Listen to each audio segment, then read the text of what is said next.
échappent toujours à l'impôt, grâce à une niche, grâce à une exonération, grâce à un bouclier fiscal.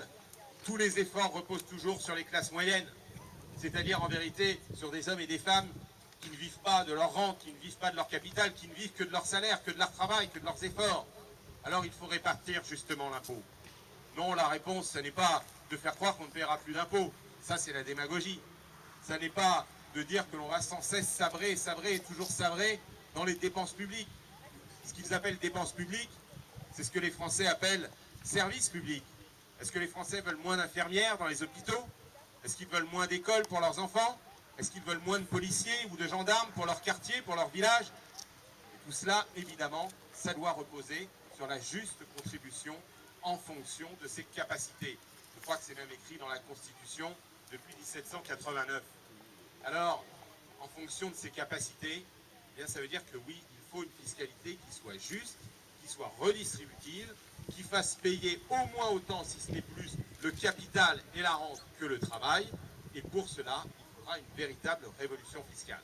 D'abord, nous l'avons dit, nous supprimons la totalité des niches fiscales qui ne correspondent pas à une aide à l'emploi.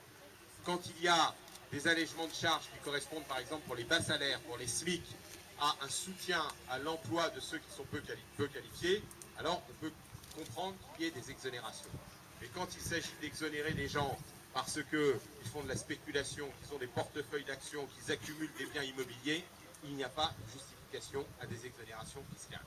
Deuxièmement, nous voulons un impôt progressif et donc nous proposerons la fusion de l'impôt sur le revenu, de la CSG, des impositions sur les revenus du capital.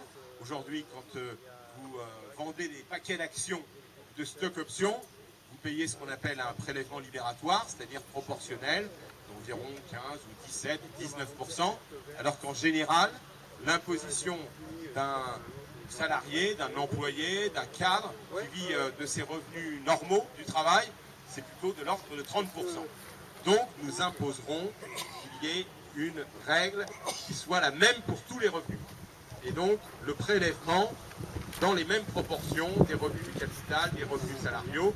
Nous proposons pour simplifier aussi cette perception de l'impôt qu'elle se fasse à la source, qu'elle se fasse au moment même où on verse le salaire, évidemment en maintenant la prise en compte des situations familiales.